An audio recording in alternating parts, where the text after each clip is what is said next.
code base that I just wrote or whatever. Okay. So here's the sample file name. There we go. So you can see the file naming structure. This is incredibly important. The file naming structure is your company, whatever your name is. So it doesn't have to be a company, obviously. Whatever you want there. .widgets. That has to be there. All right. Whatever the widget name .js. So the only naming that you have free reign over, and this still work, is your company and the widget name. Everything else has to be in the place that it is. All right. So we're going to take a look at that code real quick. This will be very brief because this is very easy. All right. So basically, your company gets its name, and it goes through there. Text is indeed the parameter name, and all it does is goes ahead and puts it in there with a click event, which is kind of cool because it gives you an example of being able to use jQuery to add events to an object. So that's awesome. All right. So we're going to go ahead and use that real quick. And I didn't put the code in that for there, so I'm going to work off some other code.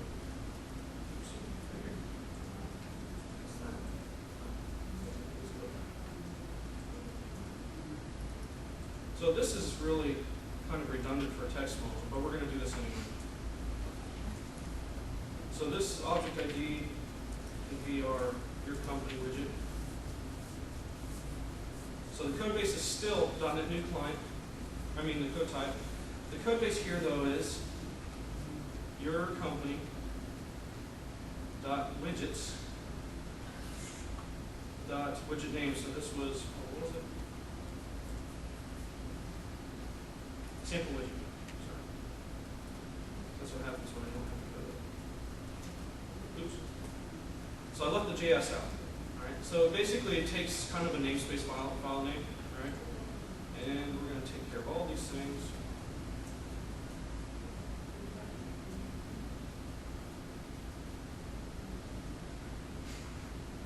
Alright.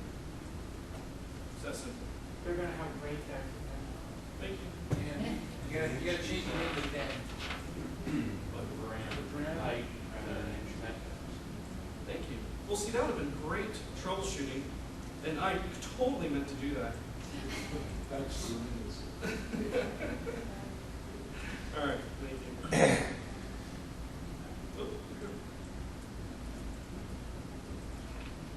you. This is troubleshooting. Somebody's didn't have to work today. Yeah. I don't know what he said, but I'm sure it was really witty and cool. All right, so this is where Fireball comes into really big help because I don't know where that is in there, and I'm just looking for it. Okay, that's my action menu. Right hand. Let me try that again. There it is.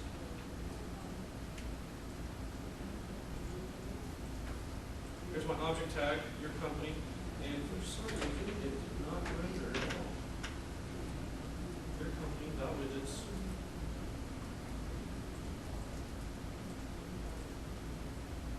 Capital W file name? No, that gets changed too. Oh well, my demo works for sure. Alright, we're going to do my own. Alright, so in order to do our own, we're going to go ahead and copy this. Because that wasn't going to be very cool at all anyway. You're just going to see click me, and I was going to click it, a little JavaScript with dots, and come up and say, hey, click me. All right. So I'm going to make a copy of this. All right, copy your company. Let's call it whatever.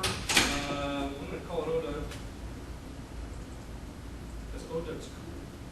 Now, something that's in the example is the embed widget resources, and that's useful if you can actually create your own snippets for embeds. And the JavaScript embed widget, or JavaScript, the .NETNuke embed widget will use your own. All right. So basically, in your particular code base, do I have anything here for it? Yeah, embed Ghost Hunters actually. So this is a Ghost Hunters video, right? So basically, all it does is I'm still using the embed widget here, right? I'm using a different type though that's not in their list of types. So it's automatically going to error out if I don't do anything with that. So it has a really cool parameter here called publisher. All right. So if the publisher is anything but .NETNuke or DNN, excuse me, DNN, it's going to go and look for your particular widgets inside of one of the user folders. All right. And so it's going to be looking for the embed widget resources folder. So you can have your own snippets of whatever kind. So if I put sample here for the type, and the publisher was ODUG, it'd be coming looking in this folder for this particular snippet. That's pretty cool, because then you don't have to recreate the bill, right? So we're going to actually do that in a little bit, but let's go back to our particular widget here.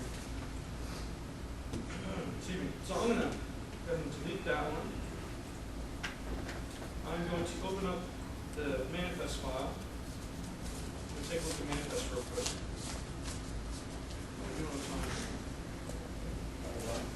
All right. I'm going to do a replace.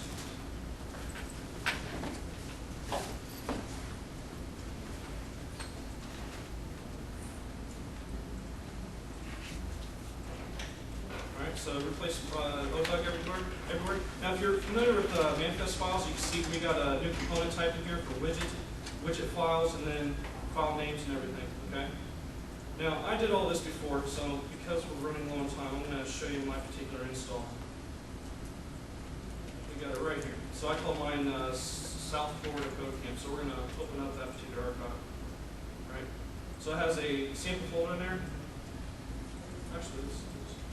Oh, that's for that one. I'm sorry.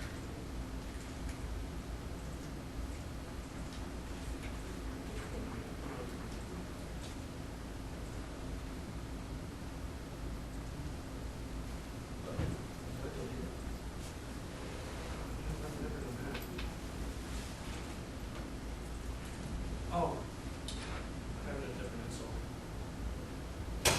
Let's go to DNF file. Resources, widgets, user. I did it as a Res Hub. That's the company I work for, by the way. Sorry. So I have a Res Hub widget. What's that? Nothing. Oh, okay. I actually did a handful of widgets that I'm going to be releasing to Codeplex. I'm going to put up a link for y'all on my blog as soon as I get it ready. So that way y'all can do whatever you want with it, like just social bookmarking, technorati for your page and everything. And I'm not going to actually release it until DotNetNuke fixes the script thing, because these won't work. Sorry. So basically the install port is very simple, or the packaging port is very simple. You see I just have on the root of the particular widget, I have the scripts, I have the release notes, license, manifest file, all right? And then I also have an images folder for, and you would use that for whatever images or whatever. You can have anything in there just like you can with modules or skins or whatever. All right? So we're going to go ahead and install that.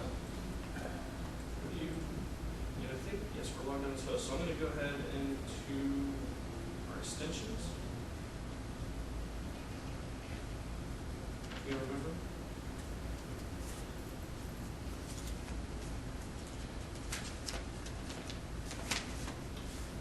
And at this point, this is where we always do nothing and keep going on with the demonstration. All right, install extension wizard. So I'm going to just install it just like anything else. I'm going to browse for it.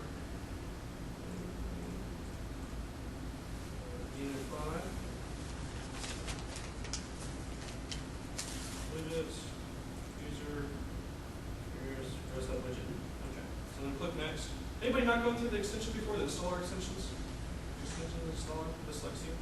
Okay, well this is it, all right. This is true of pretty much anything, packages, or module packages, providers, skins, everything, all right. So basically in that manifest file, it loads up this information that you're seeing right here. So this is who did it, the version, all that fun stuff. I click next. Are there any release notes? You know, you can put things like, you know, fix blah, blah, blah, you know, all these things in there. Well, not blah, blah, blah. All right, license, you know, hey, what can you, can't do? We have to accept it to continue. So this is something we had to install in the morning. And then next. So this is going to actually install it, just like any other wizard, or object. Okay, entity. So we have it in there. At this point, we'll be able to go back to our extensions and we'll see it installed as a widget. But what we really want to do is we want to play with it. So in the interest of time, what I'm going to do actually is show you the code on another install. So that way we can do a little Q&A.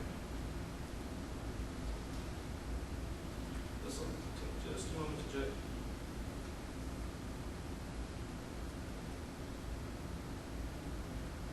Well, is there